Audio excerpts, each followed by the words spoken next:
अस्सलाम वालेकुम। अब तक की खबरों के साथ मैं हूं वहाब हसन। शामिल करेंगे अब तक की headlines.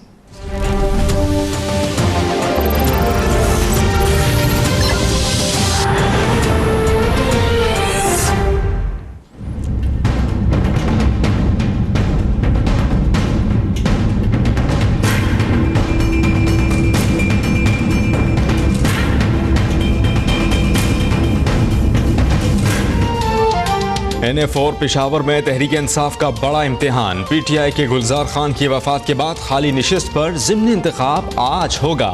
League, Tehreek Insaf, peoples party और जमात इस्लामी में मुकाबला होगा। हल्के में इंतखाबी सामान की तरसील मुकम्मल, सिक्योरिटी के सख्त इंतजाम।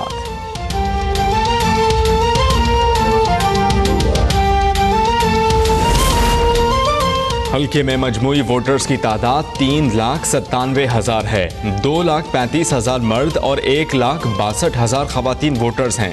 इलेक्शन के लिए 269 पोलिंग स्टेशन कायम। 147 मर्दों, 111 खवातीन और 11 मुश्तरका पोलिंग स्टेशन हैं। पहली बार इलेक्ट्रॉनिक वोटिंग मशीनें इस्तेमाल होंगी।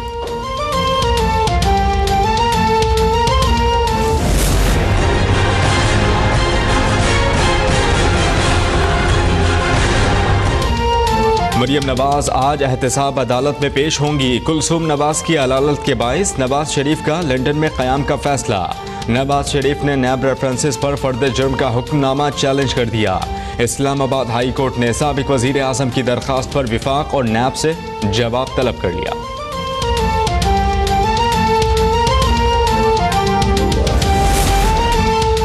वज़ीर आज़म की ज़ेरे सदारत वफाकी काबीना का इजलास। इमाम काबा डॉक्टर सालेह बिन हुमैद की खुसूसी शिरकत। नई हल्का बंदियों के बिल की मंजूरी। कोयटा में ड्रग कोर्ट के क़याम और जस्टिस आफ्ताब अहमद को खुसूसी एपलेट कोर्ट सिंध का जज मुकर्रर करने पर इत्तेफाक।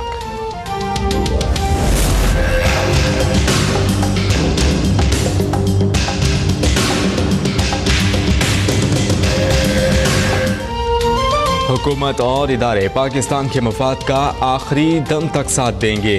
वक़ार चाहिए, अमरीकी इमदाद नहीं। कौमी मफाद पर ना समझौता होगा और ना कोई दबाव कबूल किया जाएगा। ख्वाजा आसिफ की सेनेट में इजहार ख्याल। कहा कि अफगानिस्तान में भारत का किरदार कबूल नहीं। हमारा इक़्तिदार अमरीका की मरहून मिन्नत नहीं। आसिफ जरदारी और फरियाल तालपुर को जब तक आप इंसाफ के कटहरे में नहीं खड़ा करेंगे या कोई इस्लाहत नहीं हो सकती। जिस तरह वहाँ नवाज शरीफ एक माफिया के सरदार हैं, इस तरह आसिफ जरदारी माफिया के सरदार हैं। इमरान खान की कराची में मुखालिफिन पर तनकीद। कहते हैं कि पैनामा से फारिग हो गए, अब सिंध और कराची पर तवज्जो देंगे। विफाक में नवाज शरीफ और सिंध में आसिफ जरदारी माफिया के सरदार हैं। सरबरा PTI को इलेक्शन कमीशन के फैसले पर भी एतराज़। गुलअली का सीट पर बरकरार रहना आइन की खिलाफ वर्जी करार।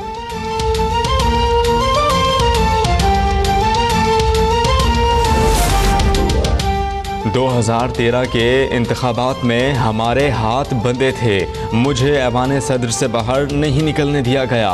अब मंशूर के साथ मैदान में उतरेंगे। आसिफ जरदारी ने लाए अमल बता दिया। हुकूमत की पॉलिसियों पर भी कड़ी तनकीद। फैसलाबाद से लीगी रहनुमा शहबाज अहमद PP में शामिल।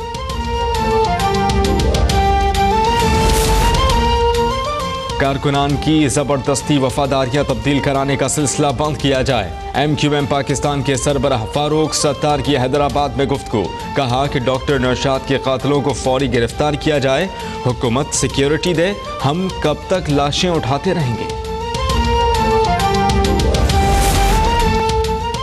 कंदील बलोच कत्ल केस में मुलज़म मुफ्ती अब्दुल कवी का नया इम्तिहान। लाहौर में 6 घंटे तक झूठ पकड़ने वाली मशीन से पॉलीग्राफिक टेस्ट। मुफ्ती अब्दुल कवी से कंदील और उसके भाई से ताल्लुकात का और ज़ाती सवालात भी पूछे गए। टेस्ट के बाद मुलज़म को दोबारा मुल्तान पहुंचा दिया गया।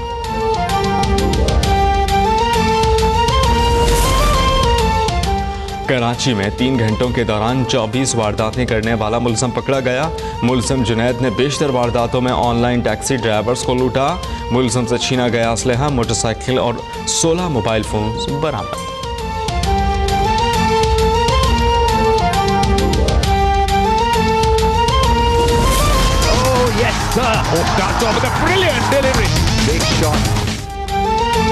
पाक श्रीलंका T20 सीरीज आज शुरू होगी। शेख ज़ायद स्टेडियम अबुधाबी में ट्रॉफी की तकरीबन रौनुमाई। सरफराज 11 को होम ग्राउंड में फातिहाना चक्कर लगाने का शिद्दत से इंतजार। लाहौर में 29 अक्टूबर को होने वाले आखिरी मैच की तैयारियां, टिकट्स की फरोख्त जारी।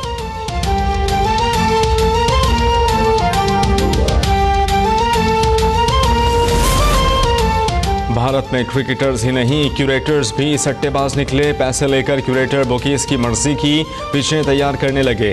निजी टीवी के स्टिंग ऑपरेशन ने भारतीय एंटी करप्शन सिस्टम का फिर पोल खोल दिया। जारी फुटेज में पंदोरिंग नामी क्यूरेटर भारत और न्यूजीलैंड के मैच से कबल पिच खराब करने की कोशिश कर रहा है।